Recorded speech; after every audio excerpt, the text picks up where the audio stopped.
लड़की ने गलती से अपना लेस वाला अंडरवियर दिखा दिया। बॉस ने सोचा कि यह सहायक का इशारा है। वह अवचेतन रूप से शांत होने के लिए पलट गई। हालांकि जब सहायक जानकारी देख रही थी तो उसने गलती से खुद को फिर से उजागर कर दिया। उसकी छाती पर दो भालू की चोटियां बॉस के सामने थीं। इस पल ने निस्संदेह उस आदमी का नियंत्रण तोड़ दिया। उसने अपने दिल में गुस्से को नियंत्रित करने की बहुत कोशिश की। हालांकि जब वे फिर से पटकथा पर चर्चा कर रहे थे तो लड़की ने वास्तव में नायक की नकल की और सीधे अपने कपड़े फाड़ दिए, जिससे उसके गोरे और कोमल कंधे दिखाई देने लगे। बॉस उन्हें छूने से खुद को रोक नहीं सका, लेकिन महिला सहायक ने मना नहीं किया। भारी प्रलोभन के तहत बॉस ने मना नहीं किया। यह सुनकर वह बहुत हैरान हुई और फिर शिकायत भरी नजरों से बाहर भाग गई। जब वह घर लौटी तो उसकी मां ने पाया कि उसकी बेटी के साथ कुछ गड़बड़ है। बार बार पूछताछ के बाद लड़की को सच बताना पड़ा। यह जानने के बाद कि उसकी बेटी के साथ उसके बॉस ने छेड़छाड़ की है, उसकी मां तुरंत गुस्से से भर गई और उस पर मुकदमा करने के लिए एक वकील की तलाश में ले गई। वकील के अनुमान के अनुसार यदि मुकदमा जीत जाता है तो दूसरा पक्ष कम से कम लाखों मुआवजे का दावा करेगा, लेकिन लड़की कोई बड़ी बात नहीं करना चाहती थी। लेकिन उसकी मां संकीर्ण सोच वाली थी और मुआवजे पर अड़ी रही। लेकिन इस दिन, क्योंकि वह आदमी एक मेहमान से मिलने के लिए बाहर गया था, अदालत द्वारा प्रस्तुत सम्मन उसकी पत्नी के हाथों में पड़ गया, लेकिन वह पीड़ित था। उदास पत्नी को अपने पति के व्यवहार के बारे में पता चलने के बाद उसकी हालत अप्रत्याशित रूप से बिगड़ने लगी। कई दिनों तक दवा लेने के बाद भी कोई फायदा नहीं हुआ। इससे भी भयानक बात यह है कि जब वह अपनी बेटी को नहला रही थी तो उसकी बेटी अपने पिता की महिला सहायक के साथ यौन संबंध बनाने के लिए मचलने लगी। उम्मीद थी कि यह आखिरी तिनका होगा जो ऊंट की कमर तोड़ देगा। जैसे ही अवसाद पूरी तरह से टूट गया, उसने अपना दिमाग खो दिया और अपनी ही बेटी को बाथटब में डुबो दिया। मेज पर सम्मन देखकर उसे अचानक एहसास हुआ कि बस एक गलतफहमी ने उसे रातों रात अपनी जिंदगी की सबसे अहम चीज गंवा दी थी। दो अहम लोगों के अंतिम संस्कार की तैयारियां पूरी करने के बाद वह आदमी बिना किसी सौदेबाजी के सीधे 10 लाख के चेक पर दस्तखत करके अदालत की मध्यस्थता कक्ष में पहुंचा। फिर लड़की को एक तीखी नजर से देखा और वहीं मुंह फेर लिया, जिससे लड़की को एक बुरा पूर्वाभास हुआ।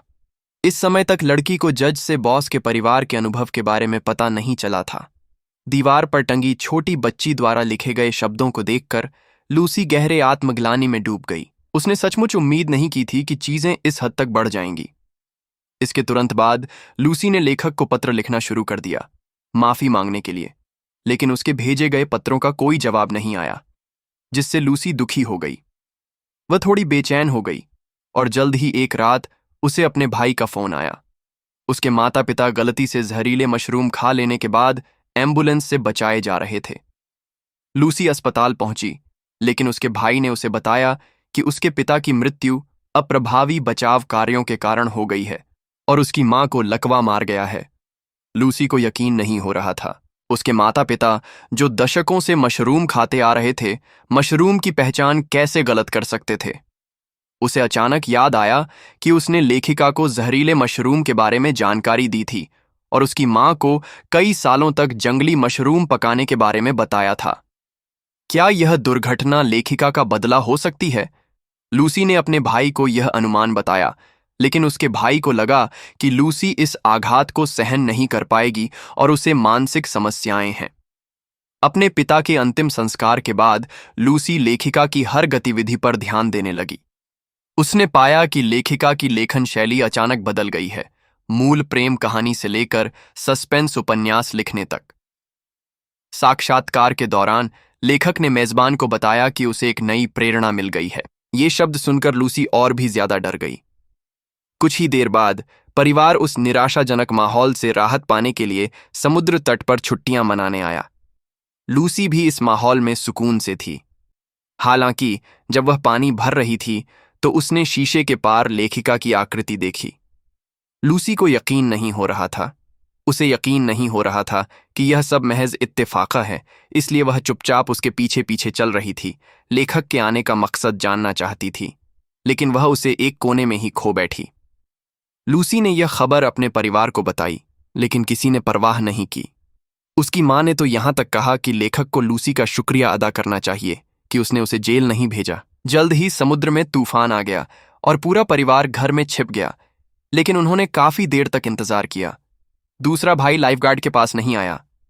तूफान थमने तक लूसी को अपने डूबे हुए भाई का पता नहीं चला। चौंक कर लूसी ने भीड़ में लेखक को जानलेवा आंखों से देखा। जब उसने फिर ऊपर देखा तो लेखक फिर से गायब हो गया। लूसी को यकीन नहीं हो रहा था कि जो कुछ हुआ था वह उसका भ्रम था या नहीं। आखिरकार इस दुर्घटना को एक दुर्घटना करार दिया गया, लेकिन लूसी का दृढ़ विश्वास था कि चीजें इतनी आसान नहीं थीं। कई सालों बाद तक लूसी ने अपनी बहन को किसी भी सामाजिक गतिविधि में शामिल न होने देने की आदत बनाए रखी और दुर्घटनाओं को दोबारा होने से रोकने के लिए वह खुद स्कूल आती जाती रहती थी। हालांकि एक दिन बड़ा भाई अपनी मां से मिलने गाड़ी चला कर गया, लेकिन जैसे ही वह गाड़ी से उतरा, एक हट्टे कट्टे आदमी ने उसे अचानक बाहर खींच लिया, जमीन पर पटक दिया और लोहे की जंजीरों में लिपटे मुक्कों से उसकी बेरहमी से पिटाई की। जब पुलिस पहुंची तो बड़े भाई की पीट पीट कर हत्या कर दी गई थी। पुलिस ने लूसी को बताया कि हत्यारा एक कैदी था। चूंकि किसी ने उसे पत्र लिखकर बताया था कि बड़ा भाई अपनी पत्नी के साथ बाहर छेड़खानी कर रहा है, इसलिए वह हट्टा कट्टा आदमी तरह तरह के हथकंडे अपनाकर जेल से भाग निकला। लूसी लंबे समय से इस तरह के नतीजों से स्तब्ध थी। वह जानती है कि उसके बड़े भाई ने कभी किसी महिला के साथ बाहर संबंध नहीं बनाए। दूसरों की पत्नियों के साथ छेड़खानी तो दूर की बात है। एकमात्र स्पष्टीकरण यह है कि लेखक गुप्त रूप से कुछ कर रहा है, लेकिन पुलिस स्वाभाविक रूप से बिना सबूत के इस तरह की अटकलों पर विश्वास नहीं करती। इसलिए लूसी ने लेखक की साजिश की जांच के लिए एक रिपोर्टर को नियुक्त करने के लिए ऊंची कीमत चुकाई। रिपोर्टर ने लूसी के अनुमान के आधार पर एक लेख लिखा और फिर लेख के साथ लेखक का साक्षात्कार लिया। हालांकि लेख पढ़ने के बाद लेखक ने रिपोर्टर को बताया कि लूसी मानसिक बीमारी से पीड़ित थी और उसे उसके भाई ने इलाज के लिए मानसिक अस्पताल भेजा था। लूसी के परिवार के साथ जो हुआ उसे केवल ईश्वर के प्रतिशोध के रूप में समझाया जा सकता है। रिपोर्टर झांग एरहेशांग उलझन में था और उसे नहीं पता था कि किस पर विश्वास किया जाए, इसलिए उसने खुद मामले की जांच करने का फैसला किया। सबसे पहले उसे जहरीला मशरूम मिला। पड़ोसी जू ने उसे बताया कि लूसी के माता पिता मशरूम के बारे में बहुत कुछ जानते थे और दशकों से बिना गलती किए उन्हें खाते रहे थे। फिर उसने उस वर्ष के डूबने के मामले की जांच की, लेकिन पाया कि उसके दूसरे भाई की मौत का कारण यह था कि वह किसी को बचाने की कोशिश करते हुए डूब गया था, लेकिन उसे बचाए गए व्यक्ति के बारे में कोई जानकारी नहीं मिल सकी। बाद में उसे पुलिस से पता चला कि लड़की के भाई को मारने वाला ताकतवर आदमी खुद एक हत्यारा था। वह एक भारी सुरक्षा वाली जेल से भागने में सक्षम था और उसके पीछे कोई ऐसा व्यक्ति होना चाहिए जो उसे निर्देश दे रहा हो, लेकिन मजबूत आदमी ने इसे स्वीकार करने से इनकार कर दिया। रिपोर्टर ने तीनों मामलों के संदेह को एक साथ जोड़ा और उसे संदेह हुआ कि कोई उन्हें पर्दे के पीछे निशाना बना रहा है। उस रात वापस आते समय रिपोर्टर को गलती से आग लग गई। उसने जल्दी से काम करना शुरू कर दिया और पुलिस को जल्द से जल्द इसकी सूचना देने के लिए ढूंढा। उसे पता चला कि यह एक पागल आदमी द्वारा की गई आगजनी थी, जिसके कारण पुराना घर जल गया और दर्जनों बुजुर्ग मारे गए। लूसी भी घटनास्थल पर पहुंची। उसने रिपोर्टर को बताया कि उसने लेखक के अपराध को समय पर उजागर नहीं किया क्योंकि उसकी मां मारे गए बुजुर्गों में शामिल थी। इस समय रिपोर्टर को गहरा सदमा लगा। उसने देखा कि आगजनी करने वाले के बैकपैक में लेखक की एक बेस्ट सेलिंग किताब थी।